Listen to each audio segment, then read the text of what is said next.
그렇잖아요. 우리가 누군가를 알아간다고 할 때 교과서에 있는 인물을 알아갈 수는 없잖아요. 그렇죠? 나랑 만나야지 알아가지는 거죠. 맞아요. 목사님 처음 봤을 때는 눈빛이 너무 무서워가지고. 그랬어요. 제가 원래 카리스마가 좀 세요. 네. 모든 걸 다 꿰뚫어 보시고 막 그래갖고 목사님 앞에서는 허튼 소리 하면 안 되겠다. 네. 통찰력이 있으셔가지고. 네. 근데 이제 제가 한 9년, 네. 10년 뵀는데 또 되게 후덕하신 모습들이 있고. 동태눈이죠. 썩은 동태눈. 아니 그런 뜻은 아니고 이제 편하게 말씀도 해주시고 뭐 그런 면이 있다는 걸 말씀하는 건데. 그럼요. 만나봐야 사람은 오랫동안 만나봐야 그 인격적인 관계와 깊이가 형성. 그러니까 하나님이 원하는 신앙이라는 게 얼마나 그 퍼스널한 인티머시, 그런 친밀성을 원하시는 신앙인지. 그래서 하나님이 지금 불쑥 나온 거예요. 엘리후를 혼내키는 거예요. 나 멀리 있는 하나님 아니다. 나 초월적인 하나님 아니거든. 그러니까 너희들이 부르짖는 것에 응답 안 하는 그런 위대한 하나님 아니라 나 이렇게 불쑥 나오는 하나님이거든. 그렇게 말씀하시니까 이해가 확 되는 게 아까 엘리후도 참다 못해 이렇게 튀어나온 거잖아요. 네. 그러니까 하나님도 참다 못해 네, 나오셨죠. 그러니까 독자들이 자꾸 저같이 엘리후가 하나님 편인가 이렇게 생각할까 봐 하나님이 그냥 말 끊고 나오시면 그렇게 이해하면 되나요? 그럼요. 나 이렇게 반응하는 하나님이다. 나 이미 다 듣고 있는 하나님이다. 나도 너 못 참고 있었던 것처럼 나도 지금 엄청 참고 있었던 거거든. 이러면서 하나님이 완전히 엘리후의 초월성이나 이런 것들을 말하려고 하는 게 아니라 엘리후가 하나님을 잘못 알고 있었던 부분이 뭐냐면은 우리가 뭐라고 한다고 하나님이 이랬다 저랬다 이렇게 저렇게 하시는 분이 아니시다. 네가 뭐 선을 행하든 악을 행하든 무슨 그렇지. 상관이냐. 그럼 우리가 부르짖어봐야 하나님이 응답하실 수도 있고 안 할 수도 있고 그건 뭐 하나님의 완전한 자유다 막 이렇게 했잖아요. 그런데 하나님 그렇게 자유 안 누리시는 하나님이시거든요. 하나님은 관계 속에 제가 지난 시간에 말씀드렸나요? 오히려 관계 속에 자기를 묶으시고 우리의 자유의지를 주기 위해서 하나님의 자유의지를 제한하시는 분이시거든요. 언약에 대해서 그 말씀. 그렇죠. 그 언약이라는 게 그거잖아요. 그러니까 그런 하나님이시다는 거를 지금 보여주는 거죠. 그러니까 사실은 욥이 하나님이 하시는 무슨 말씀의 내용을 듣고 무슨 깨달음을 얻어서 내가 이제 깨달았나이다 이런 게 아니라 하나님이 그냥 욥의 소리를 들어주시고 1대1로 만나주시고 나타나 주셨다는 것만으로 이미 욥은 다 해결이 된 거예요. 모든 문제가. 여기는 원래 욥이 계속 기다렸던 거는 하나님의 어떤 등장이죠. 하나님의 어떤 대답이라기보다는 하나님이 진짜 계시는지. 그렇죠. 이걸 뭐 다 알고 계시는지. 욥이 내 사정을 아시는지. 그렇지. 그렇죠. 그런 퍼스널한 관점에서 하나님이 그렇게 세밀하게 진짜 이 모든 것들을 주관하고 계시며 관심을 가지고 계시는 사양인지를 확인하기를 원했다고 봐야죠. 그런데 진짜 그게 아마 욥도 놀랬을 겁니다. 이렇게 나타나시리라고는 아마 상상 못했을걸요. 왜냐하면 욥의 생각도 사실 초월적인 그런 크신 경영의 하나님 엘리후가 말하는 거나 다를 바가 없었잖아요. 그런데 이렇게 욥아 그러고서 나타날 때 아마 엄청 놀랐을 거예요. 참 이거는 타다에서 또 우리 정지훈 집사님이 협찬해 주셨다고 합니다. 아주 레몬차가 대단히 맛있습니다. 네. 그런데 이제 나중에 이제 엘리후에 대한 언급은 거의 없거든요. 그러니까 이런 친구들에 대한 언급은 있는데 아마 엘리후는 눈치가 빠른 친구라 도망갔나? 아마 도망쳤을 거예요. 저도 그렇게 생각해요. 결코 엘리후가 옳았다고 하나님께서 인정해 주시는 거 아닙니다. 그 자리에 없으니까 말씀 안 하셨겠지.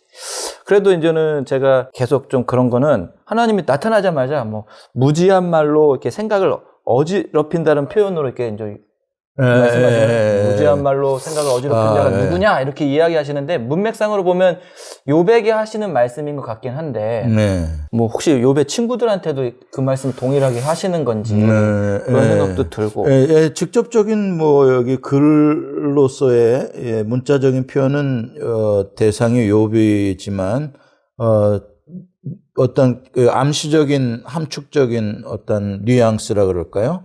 그것은 욥의 친구들도 다 포함되는 말 아니겠습니까? 근데 저는 이 말이 좀 서운해요. 제 입장에서는. 그러니까 욥이 계속 뭐 하나님의 등장 자체가 답이 됐긴 했지만 예. 욥은 계속해서 이제 질문했던 게 하나님도 온전하고 나도 온전한데 왜 이런 일이 내게 일어나는가에 대해서 그러니까 하나님을 뭐 악하다 얘기는 하지만 그 답답함을 가지고 있었는데 네. 저는 좀 하나님이 나타나갖고 욥아 그래 네가 맞아. 네가 너의 어떤 그 통전성을 주장했던 거에 대해서는 네가 그래 맞아. 뭐 이렇게 얘기해 주시고 좀 위로 좀 해줄 줄 알았는데 그냥 뭐 무지한 말로 생각을 어지럽힌다고 하고 마지막에 이제는 무지하다라는 말이라는 게 대답이잖아요. 첫 하나님의 저는 그렇게 생각하거든요. 결국 욥에 대한 응답은 욥이 무지한 말을 했구나. 그게 이제 응답이라고 보면 좀 서운한 거예요. 그래서 그렇다면 우리가 계속해서 욥에 대해서 우리가 인정해 주었던 욥의 온전성, 욥의 통전성에 대해서 우리가 계속 칭찬하고 그랬었는데 하나님이 그것도 그냥 싹 무시하고 일축하시는 건지. 그거는 아니죠. 이제 나중에 가면 욥이 옳고 친구들이 틀렸다라고 하나님이 해주시잖아요. 예, 그 부분에 대해서는 분명히 욥이 질문하는 자세나 그 통전적인 그러한 온전성을 지키려고 하는 그러한 신앙의 모습들 이런 것들에 대해서는 분명히 하나님이 평가를 긍정적으로 잘 해주신 거고요. 여기서 무지한 말이라고 하는 그러니까 우리가 지금 안타까운 게 성경을 읽을 때 우리는 지금 이거 문자로 읽잖아요. 그렇죠. 그렇죠.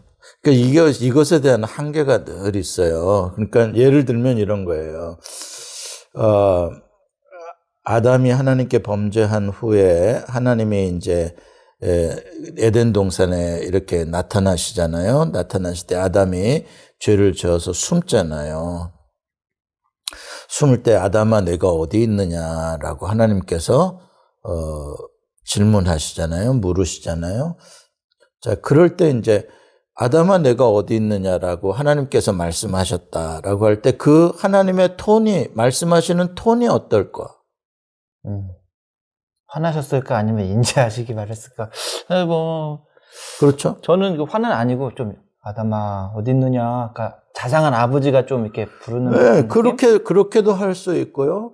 아니면 아무것도 모르는 듯이 마치 친구가 방문해서 안 보이니까 그냥 이 친구 어디 갔지? 그렇게 찾는 것일 수도 있고요. 안 그러면은 뭐 심판주가 죄진 걸 다 아시고 아담아, 네가 어디 있느냐 이렇게 묻는 거일 수도 있고, 그러니까 이게 우리가 문자로 하나님의 말씀을 이렇게 읽을 때에 독자가 하나님에 대한 어떤 이미지를 가지고 어떤 뉘앙스로 번역이 되며 그것을 읽느냐가 굉장히 이게 차이가 엄청나는 겁니다. 그러니까 지금 이 한국말 번역 이 속에서는 좀 굉장히 무섭게 딱딱하고요, 느껴져요. 무섭고요, 폭풍 가운데 막 말씀하시니까 폭풍우와 함께 막 대장부처럼 띠를 띠고 막 싸우듯이 막 뭔가 막 이런 가뜩이나 지금 죽겠는 사람한테 뭐 이렇게까지 해서 귀를 죽여놓으셔야 됐나? 초장에 나타나시자마자 이건데 저는 이걸 그런 식으로는 안 읽어요. 이 부분을.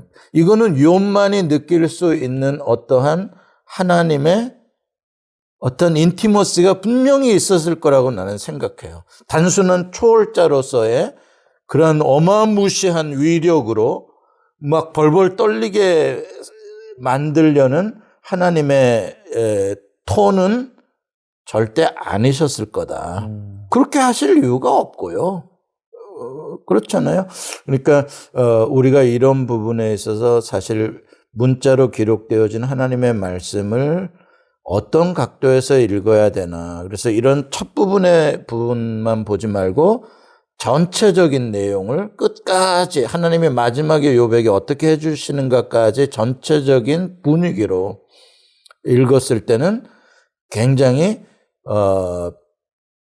섬세하시고 자상하시고 욥에 대해서 뭔가를 열정을 가지고 욥을 격려해 주시고 뭔가를 깨닫게 해 주시고 하나님이 어떤 분인지를 알게 해 주고자 하시는 하나님의 그러한 따뜻한 열심이라 그럴까요? 분명히 어떤 그런 톤이 있었을 것이고 그러한 톤에서 느껴지는 그 느낌이라는 게 있잖아요. 누구와 대화를 할 때 욥은 이미 그 느낌을 통해서 자기가 이미 하나님으로부터 엄청난 케어를 받고 있고 하나님이 자기를 이러한 사람으로 만들어가기를 원하시는 선하신 목적이 있다는 것에 대한 느낌을 분명히 받았을 거라고 생각을 하거든요. 우리는 그것을 못 읽어낼 수 있을지 몰라도. 글의 한계라는 거죠. 그렇죠. 일종의 글의 한계일 수 있고요. 그리고 어떤 하나님의 관점에서 읽느냐, 우리 자신이 어떤 신학을 가지고 읽느냐에 따라서 이 부분은